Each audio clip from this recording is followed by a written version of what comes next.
Market के संकेतों पर आते हैं। आशीष, मार्केट का टेक्सचर पिछले 3-4 हफ्तों का रहा क्या है? मंडे को रैली, ट्यूसडे को थोड़ा कंसोलिडेशन या वॉलेटिलिटी, और उसके बाद वेंसडे को एक बड़ा ट्रेंड डे, ट्रेंडिंग डे पिछले हफ्ते भी हुआ था, है ना।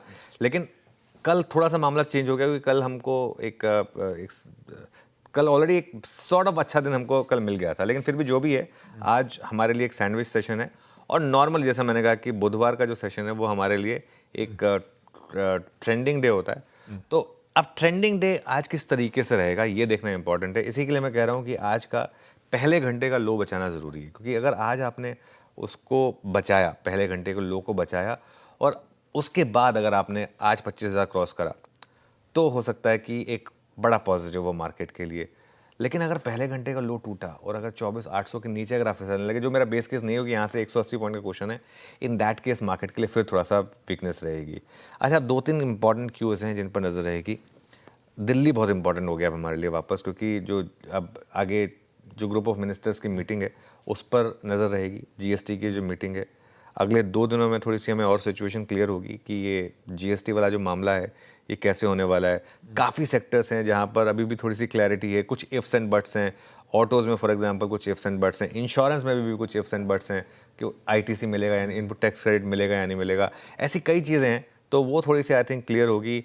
स्टेट सारे ऑन बोर्ड हैं या नहीं है, रेवेन्यू लॉस को लेकर ये दिवाली पे इम्प्लीमेंट हो पाएगा या नहीं हो पाएगा, उससे पहले होगा या उसके बाद होगा, उस एक क्लैरिटी आएगी तो फिर लोग भी अपनी परचेजिंग उस हिसाब से डिसाइड करेंगे कि करनी है हमको, कब करनी है। स्पेशली वाइट गुड्स और ऑटोज़ जो 4 व्हीलर्स वगैरह हैं उसमें, क्योंकि आप थोड़ा सा वेट कर सकते हैं, ज़रूरी नहीं कि आपको कल के कल खरीदना है। तो आई थिंक उस हिसाब से ये एक इंपॉर्टेंट मीटिंग रहने वाली है। ये तो हो गई डोमेस्टिक क्यूज़ की बात। आई थिंक ग्लोबली कुछ देर में होमा से पूरे क्यूज़ समझेंगे, लेकिन आज आप देखिए एशियन मार्केट्स में, सुबह देख रहा था कॉस्पी, जापान, सारी मार्केट्स दिखाइए एक बार, सब में बड़ी गिरावट है आज। और ख़ास तौर से निके 1.5% नीचे है, लेकिन बाकी की मार्केट भी दिखा दीजिए, कॉस्पी वगैरह अच्छा खासा सेलिंग प्रेशर है इन सब मार्केट में। कॉस्पी करीब 1.7% नीचे और निके करीब 1.5% नीचे। लेकिन ध्यान रखिएगा, निके मोर और लेस डेवलप्ड मार्केट है और कॉस्पी भी ऑलमोस्ट उस तरफ जा ही रही है। तो हमारी मार्केट पर इसका इम्पैक्ट नहीं होना चाहिए, क्योंकि जापान का डेटा आया। अच्छा, मैं पढ़ रहा था cnbc.com पर एक ब्लॉग पढ़ रहा था, बहुत अच्छा ब्लॉग था।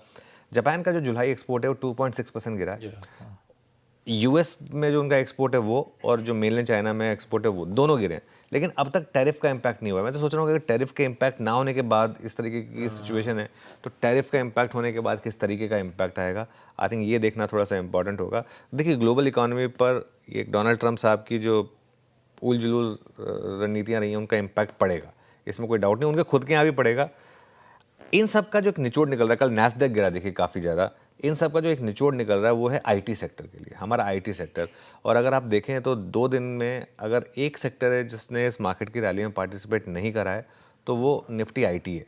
वहाँ थोड़ी सी आपको परेशानी देखने को मिल सकती है, लेकिन ओवरऑल इसके अलावा कोई इम्पैक्ट नहीं है। एक और चीज़, आज डिफेंस सेक्टर के लिए बड़ी न्यूज़ है। डिफेंस हमारे लिए, वैसे भी जब डिफेंस में बड़ी खबर आती है और अगर डिफेंस चलता है तो नॉर्मली वो मार्केट के लिए एक अच्छा सेंटीमेंट प्रोवाइड करता है। डिफेंस चलना चाहिए। उसके अलावा एक और क्यों है आज आशीष, कल हमने सुबह सुबह बात की थी रिलायंस की, और कल हमने बिग स्टॉक्स में रिलायंस को इंक्लूड करा था। रिलायंस के बाद अब जियो ने भी 249 वाला वो प्लान जो है वो बंद किया है। तो अब वो आइडिया के पास, भारती ने, हाँ भारती ने, भारती एयरटेल ने, और जियो पहले ही बंद कर चुका था। सॉरी, आइडिया पहले ही बंद कर चुका था, और उसके बाद जियो ने बंद किया, भारती ने बंद किया। तो ये सेक्टर मुझे लग रहा है, कल भारती थोड़ा हाई से कूल ऑफ हो गया, लेकिन फिर भी शानदार मूव्स थे यहाँ पर, और रिलायंस में तो बहुत शानदार मूव्स थे। ये मुझे लग रहा है कि शायद मार्केट को थोड़ा सपोर्ट कर सकते हैं। मतलब एक्स ऑफ जीएसटी ये एक और सेक्टर है जो अब मार्केट को थोड़ा सा सपोर्ट करेगा। तो क्यूज तो है मार्केट के पास थोड़ा सा सपोर्ट लेने के लिए। बाकी खैर देखते हैं, गिफ्ट निफ्टी अभी तो 60-70 पॉइंट नीचे ही है। खबरों का तांता जैसे कल